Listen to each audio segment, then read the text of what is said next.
Muy buenas noches, bienvenidos a la Escuela Bíblica no Dominical de este día. Hoy estamos en la lección 25 que se titula Vívela. Mi nombre es Dave Cortés y estamos hablando en nombre de la Primera Iglesia Bautista de Fajardo. Bienvenido a este espacio, ¿verdad?, que hemos creado para el tiempo de COVID, ya que no nos podemos reunir a hacer alguna de las actividades en el templo, pues es una manera creativa de lograr que todos nos podamos, en cierto modo, lograr la meta de aprender de la palabra que Dios tiene para nosotros. Así que de lejito, ¿verdad? De lejito, gracias a Dios, ¿verdad? De manera que podamos estar seguros y prontamente podamos, ¿verdad?, retornar a las actividades normales de la iglesia. Así que siempre, ¿verdad? Y como este es un método, un vehículo diferente, ¿verdad? Vamos a estar haciendo la trivia. Si la trivia de hoy tiene que ver mucho con la clase de hoy. De nuevo, otra vez, gracias a Grace, que es la que está buscando las trivias. Y dice así: en el tiempo de la llegada de las iglesias bautistas a Puerto Rico, ¿verdad?, en el 1898 que llegan a Puerto Rico, ¿qué medio creativo utilizó don Bartolo Roth para adiestrar a los pastores obreros criollos? Saben que eran estos pastores nuevos, no había mucha educación, ¿verdad?, en aquel periodo. ¿Cómo este señor don Bartolo decía, cómo yo educo a todos estos pastores obreros que quieren trabajar para la obra, pero tienen que tener un conocimiento básico de lo que es el Evangelio y la Biblia, ¿verdad? Así que mira lo que se le ocurrió en el 1900, en los 900. Él ofrecía cursos por correspondencia. Mira qué buena idea. Cualquier parecido con el tiempo de COVID y hacer las cosas por internet es pura coincidencia. Así que bienvenido, ¿verdad? Como ya les dije, vamos a la lección número 25 que se titula Vívela. Y vamos a estar hablando en la carta de Santiago, y vamos a estar en el capítulo 2 del 14 al 26. Santiago 2 del 14 al 26. Así que usted lo busca, ¿verdad?, y lo marca porque vamos a estar discutiéndolo en diferentes partes. ¿Okay? El bosquejo de la clase de hoy es la fe y las obras, dos ejemplos específicos y la necesidad de la fe y las obras. Y eso sería el compendio de lo que vamos a estar hablando en la clase de hoy. Así, primero que todo, con una oración corta para que el Señor nos ilumine. Gracias por tu amor y misericordia. Gracias, Padre, por tu bendición. Te alabamos y te bendecimos, Señor. Gracias porque tu palabra es poderosa, Señor, y toca nuestros corazones. Que podamos salir transformados por ella, Señor, y más que oidores, seamos hacedores de tu palabra. En nombre de Jesús te pedimos todas estas cosas. Amén. Y hoy le tengo que admitir que esta clase es difícil.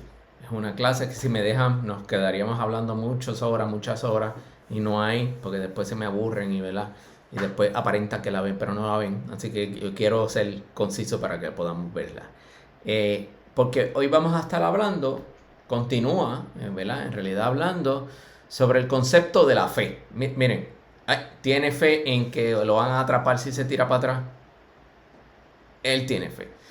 Y es una palabra fundamental, la fe, esa palabra corta en el español, pero tiene diferentes significados. Y no se me pueden confundir porque esto puede crear errores teológicos, ¿sí? Cuando decimos la fe cristiana está hablando de la religión cristiana. Es una creencia o doctrina, ¿verdad? Hay veces que dice, yo tengo fe en José, ¿verdad? Eso lo que significa es que tenemos confianza.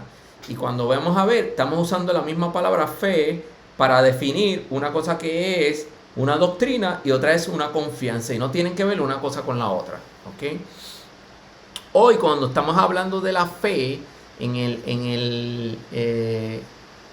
el contexto del libro de Santiago, estamos hablando de la religión cristiana. Todo el tiempo, cuando diga la fe, no es la esperanza de lo que se aspira, no estamos hablando de eso, no estamos de una confianza en que Dios va a suplir algo, no estamos hablando de eso, estamos hablando de la religión, la fe cristiana, la doctrina cristiana, la fe. ¿Ok? Así que no se me confundan, porque esto crea, y yo he escuchado mucho personas que tienen buena intención pero no tienen buena teología, confundir estos conceptos, ¿sí? Así que vamos por ahí. Y entonces, antes de que todo, yo quiero definir o clarificar un concepto bien importante. Una cosa es tener una opinión y una cosa es tener una creencia. ¿Sí? Y hay veces que yo le he mencionado, una opinión es algo, es una conceptualización que uno cree en base a la información que uno tiene. ¿Sí? Yo creo que una cosa, o esta persona es buena gente, o esta persona, pasa con los políticos, a mí me ha pasado, que uno dice, la prensa lo pone de una manera y uno conoce a esa persona a través de la que piensa y uno tiene una opinión que, por ejemplo, es un antipático, o es así o es asado. Pero ocurre que cuando usted conoce a la persona en persona, ¿verdad? Y lo conoce o la conoce y empieza a compartir ciertas cosas, se da cuenta que su opinión original no estaba cierta. Porque un pedazo de información añadido a la discusión cambió su opinión. ¿Lo vieron? Las creencias no son así. No. La creencia es algo mucho más profundo.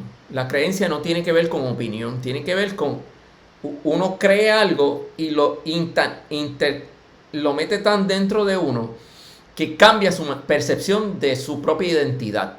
Su identidad cambia en base a sus creencias. Les voy a decir un ejemplo. Imagínense que hoy se enteren, llegue un email o un familiar suyo, vamos a suponer que sea un hermano o si es más joven, un padre, y llega una llamada terrible y le diga, ¿usted sabe qué? Te tengo que admitir que tú no eres hijo, tú eres adoptado. Eso no es una opinión, porque usted tenía una creencia que sus padres eran sus padres, que sus hermanos son sus hermanos, que usted está dentro de una familia y su propia identidad está basada en esa creencia. Y ahora le dieron un pedazo de información que cambia su conceptualización. Y para cambiar su creencia, que es que yo soy hermano de este, no importa qué opinión, a menos que sea algo que cambie su propia identidad, como ese pedazo de información, que ahora le hace repensar su propia identidad antes de cambiar su creencia. ¿Ven? Eso es algo que necesariamente las creencias no van a cambiar con información nueva. Porque usted tiene que reflexionar y eso va a impactar su manera de pensar, su manera de conceptualizar la realidad.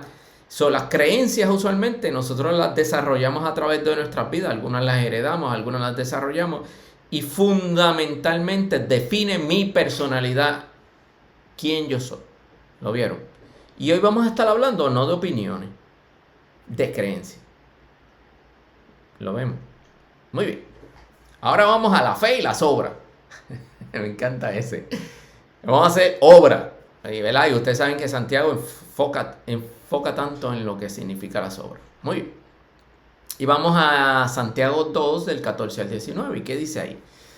Santiago 2 del 14 al 19 dice, hermanos míos, ¿de qué le sirve a uno alegar que tiene fe si no tiene obras? ¿Acaso podrá salvarlo esa fe? Supongamos que un hermano o una hermana no tiene con qué vestirse y carece de alimento diario y uno de ustedes le dice que le vaya bien, abríguese y coma hasta saciarse, pero no le da lo necesario para el cuerpo. ¿De qué servirá eso? Así también la fe por sí sola no tiene obras. Si no tiene obras está muerta.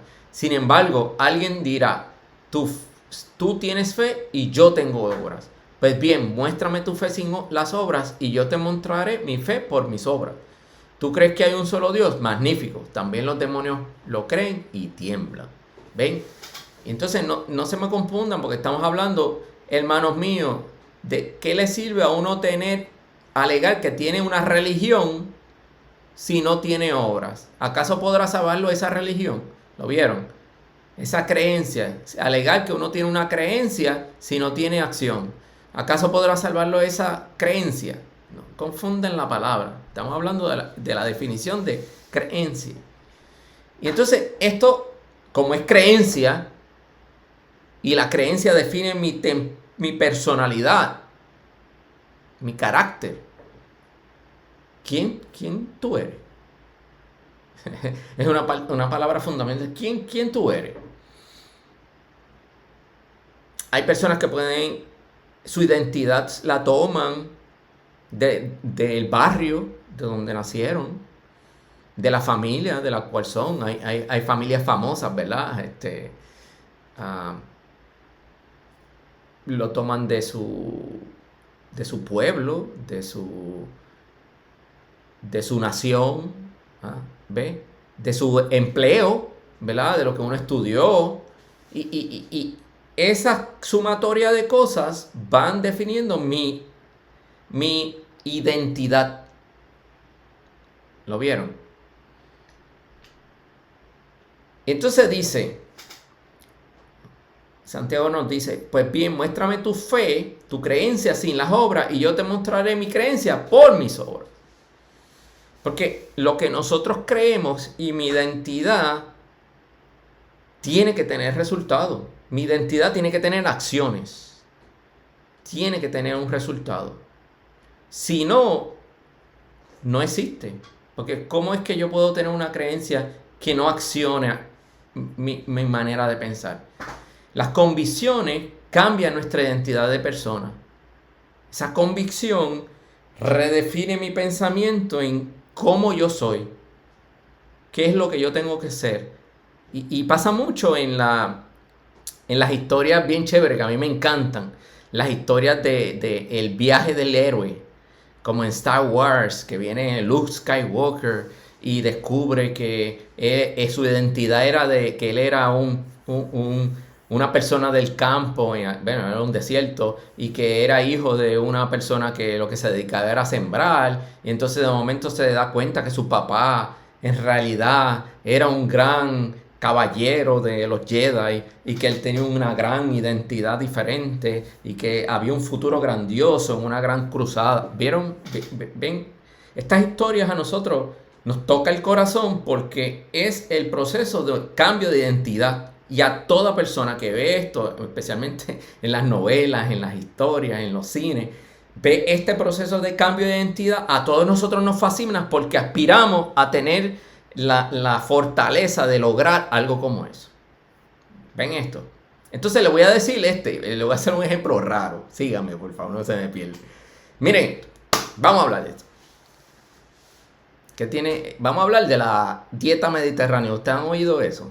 La dieta mediterránea. Esto fue un estudio en los 60, por allá, o 70, que analizaron, y los Estados Unidos, la gente de Estados Unidos tienen lo que se llama la dieta americana, que es alta en sal, alta en azúcar, alta en todo lo malo, alta en grasa. Entonces la gente tiene el colesterol para las cañas, tiene la diabetes bien mala, qué sé yo. Entonces hicieron un estudio a la gente en Europa, en el Mediterráneo, en la parte sur, Grecia, específicamente casi todo fue en la isla de Creta, Italia, y descubrieron que esa gente comía queso, que comían ensalada, que comían aceituna, aceite de oliva, y dijeron, esta gente y tiene el colesterol bajo control, tiene el azúcar bajo control, tiene la presión bajo control. Pues vino la moda de la dieta mediterránea. Y todo el mundo en Estados Unidos, cosas integrales, igual que copiándose de allá. Entonces, lo gracioso de eso es que 15 o 20 años después, cuando van y analizan a los del Mediterráneo, todos los del Mediterráneo tienen sus enfermedades bajo control, como siempre. Y entonces ven a los americanos que tienen una dieta mediterránea y dicen, tienen el colesterol alto, tienen la presión alta, tienen el azúcar por la caña. Entonces ellos dicen, adiós cara, ¿cómo va a ser? Si no era la dieta mediterránea la solución. Porque es que ellos no vieron este detallito.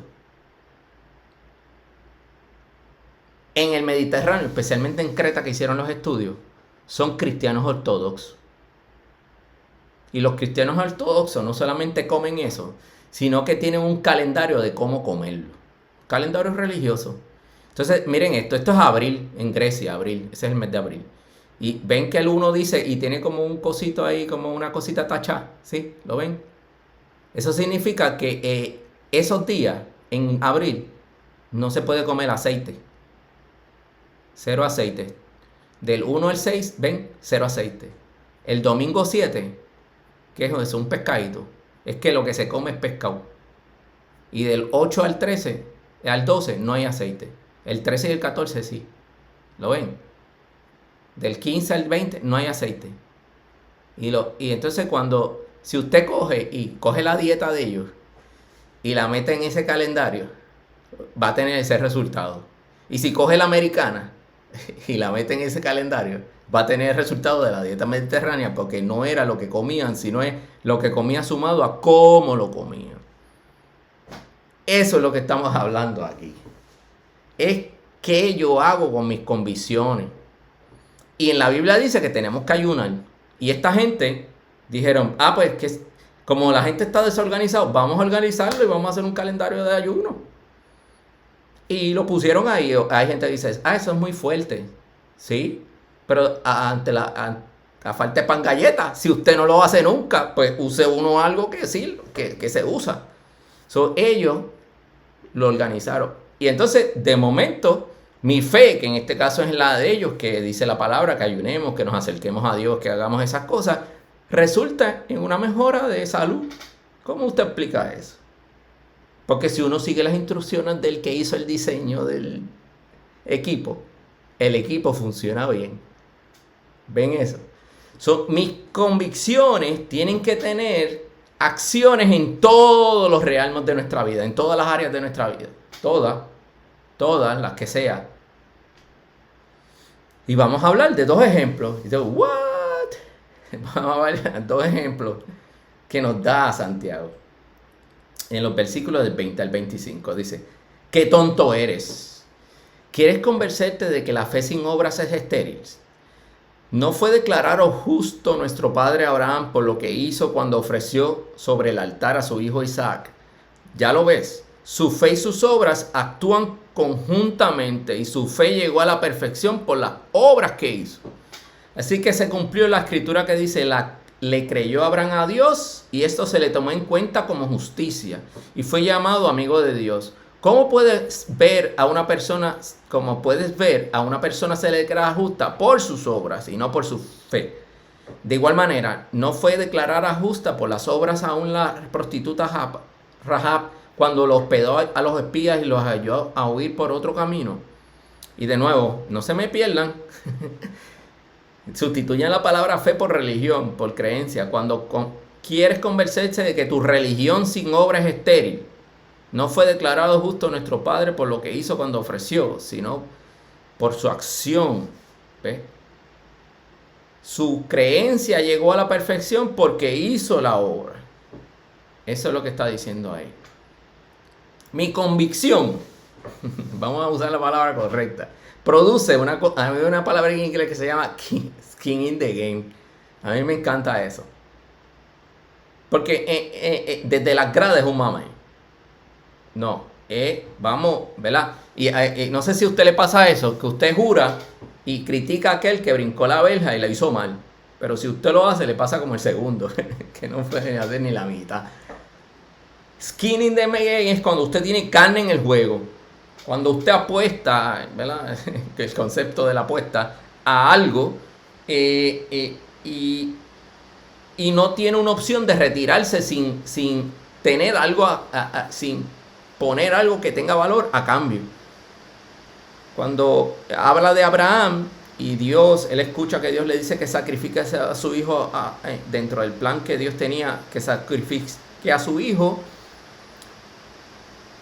El hecho de qué le valía toda la creencia que tenía Abraham si Abraham no estaba dispuesto a tener el hecho de hacerlo, porque se lo demostró a sí mismo de que su convicción era tan fuerte de vida o muerte. Y esa es la pregunta final de todos nosotros. Mi convicción es a muerte. La convicción cristiana no es una creencia superficial, es una creencia de muerte, a ese nivel. Entonces le creyó Abraham a Dios y esto lo tomó en cuenta como justicia y fue llamado amigo de Dios. A mí me encanta, eso es el pajarito que jura que puede volar y en su mente jura que puede volar y practica y dice yo puedo volar y está en el nido y dice yo puedo volar, cuando yo quiera yo me tiro a volar. Y la realidad es que los pajaritos nunca se tiran a volar porque los mamás los tienen que empujar, le dan una pata y hasta que no intente volar, yo le aseguro que no, hasta que no lo obliguen a volar no va a volar, hasta que no haga la acción de volar no va a volar. Y esa acción es lo que estamos diciendo. Mi convicción cristiana tiene que tener acción. Si no, no. ¿Qué? Una opinión. La opinión va a tener un problema porque cuando la cosa se traba, las opiniones a uno no lo salvan de las situaciones. Y cuando hablamos de acción, yo sé que es difícil. Ajá, es difícil. Entonces dice, ¿qué rayo? Pues, ¿cuáles las acciones? Si hay que hacer acciones, pues, ¿qué acciones hago? Y entonces, entiendan el proceso salvífico de Cristo. Nosotros aceptamos a Cristo nuestro Salvador y el Espíritu Santo, imagínense, toma nuestra posesión y empieza a inspirarnos a tomar acción. Y lo primero que tenemos que hacer es que el Espíritu Santo ahora mismo le está diciendo cosas que limpies tu cuarto. No es cuarto físico, evidentemente. Hay cosas dentro del cuarto tuyo que están sucias. Hay cosas del cuarto mío que están sucias.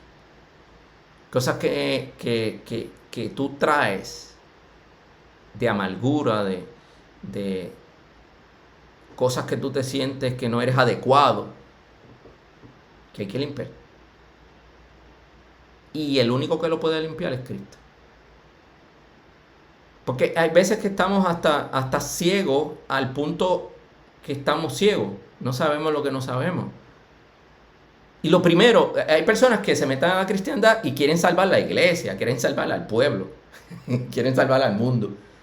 Empieza por tu cuarto. Empieza por casa. Porque ahí hay cosas más difíciles que salvar. Porque si usted intenta salvar al mundo, como dije en el pasado, el mundo no le va a hacer caso y usted no va a sentir nada hacia atrás. Pero cuando usted intenta salvar sus hijos, los hijos lo patean para atrás inmediatamente. Y le van a decir exactamente lo que ellos piensan de usted. Y le van a decir por dónde usted cojea. Y ese es el mensaje del Espíritu Santo que te dice, empieza a limpiar tu cuarto. Los trapitos sucios se lavan en casa. Eso es lo que está diciendo ahí. Si toda la balborrea que decimos en la iglesia no impacta mi intención de yo limpiar mi cuarto, está muerto. Otro consejito, empieza construyendo. Esta generación está obsesionada con destruir. Qué fácil es destruir. Tú lo ves en el periódico todos los días. Con la boca es un mame. La destrucción, todo es destruir. Todo. Las instituciones, la iglesia, la familia, los individuos, todo es una destrucción. Esto ahora mismo parece como si estuviéramos en la Revolución Francesa. Que los partidos se cogían, hicieron la revolución, mataron al rey y después empezaron a matarse entre ellos. Y todos los partidos terminaron en la guillotina. Hasta el que inventó la guillotina terminó en la guillotina. Destrucción. Pero la Biblia dice que nosotros somos constructores del reino. Y en una cultura, un espíritu de la era que es de destrucción, ese contraste requiere esfuerzo. Requiere esfuerzo porque nuestra fe, nuestra creencia es viva y tiene resultados. ¿Cómo usted hace eso? Muy bien, seguimos, me quedo aquí, lo siento. La necesidad de la fe y las obras. Este es un textito cortito. Pues como el cuerpo sin el espíritu, como el cuerpo sin el espíritu está muerto, así también la fe sin obras está muerta. Ya lo dijo. Como el cuerpo sin el espíritu está muerto, así mi creencia, mi religión sin obras está muerta. ¿Y cómo revivir tu fe? De hecho, hay cristianos, yo no sé si a usted le pasa o ha escuchado compañeros de vida, de trabajo, de vecinos, que son lo suficientemente sinceros para admitir que no sienten su fe, que hay un vacío en su corazón, que quieren o en cierto modo buscan a Dios y no lo encuentran. ¿Cómo usted le da CPR a su fe? Bonhoeffer, le dije que caemos en Bonhoeffer y ya la cosa está difícil. Dice que es obedeciendo. Que cuando usted no está sintiendo su fe, cuando yo no siento mi fe, es que el Espíritu Santo le está tocando algo en una llaga en el corazón que usted necesita limpiar, que usted necesita trabajar, y usted no obedece. Y como usted cierra eso, no siente su fe. Eso es fuerte. Mi fe, mi creencia produce hechos. Usted no puede ser un cristiano y tiene los mismos resultados del mundo. No puede ser, es que no tiene sentido. Y para terminar, porque puede ser largo, Bonhoeffer es uno de los grandes escritores modernos, mártir de la fe, Alemania nazi lo mataron, pastor. Dice la gracia barata, y está hablando de lo que significa la gracia barata. La gracia barata es la predicación del perdón sin necesidad de arrepentimiento, el bautismo sin disciplina de iglesia, la comunión sin confesión, la absolución sin confesión personal. La gracia barata es gracia sin discipulado, gracia sin cruz, gracia sin señoría de Jesucristo vivo y encarnado. Y lo terrible de Bonhoeffer no es que él escribió eso, que está bien fuerte, es que él lo hizo a muerte. Y eso está a otro nivel. Cuando la creencia tuya es a muerte, usted tiene, ¿verdad? Si yo hubiera escrito eso, no tiene la contundencia de que lo escribió este señor que es un mártir de la fe. La gracia verdadera es con arrepentimiento, es con confesión, es con absolución, es con discipulado, con la cruz y con el señorío de Jesucristo. Fuerte.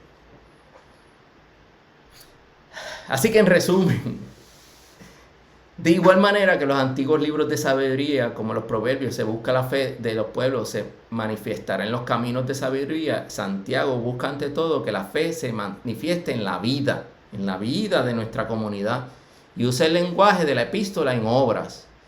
Y aunque podría darse la percepción, que en cierto modo es un poquito así, de que hay un contraste fuerte entre las posturas de Pablo y Santiago. Pablo enfatiza en nuestra fe, salvación por medio de la fe, solo la fe. Santiago enfatiza de que nuestra creencia, de que nuestra religión se manifiesta en acción. Y la religión que no se manifiesta en acción, en realidad no es una fe verdadera. Eso es el argumento de él. Eso no hay realmente una contradicción, ¿verdad? Sino que es más un dilema. Un dilema es una contradicción aparente. Que cuando entonces entendemos realmente las definiciones y cada palabra tiene su significado, lo que realmente significa, se desvanece en acuerdo, ¿verdad? Que son las posturas cristianas. Para que la fe se manifieste en obras, según Santiago nos encomienda, tenemos que participar de una comunidad, aprender de ella y contribuir a que la fe de la comunidad misma se manifieste en obras. Esa es la prueba. Usted cuando está cocinando, prueba el arroz a ver si tiene sal, prueba el flan a ver si tiene azúcar. Pues esa es la prueba de si tenemos azúcar como iglesia, es la obra que está haciendo la iglesia.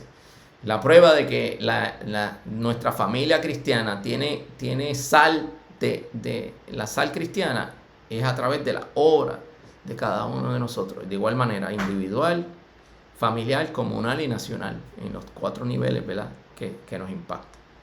Así que preguntas, dudas, comentarios. ¿No?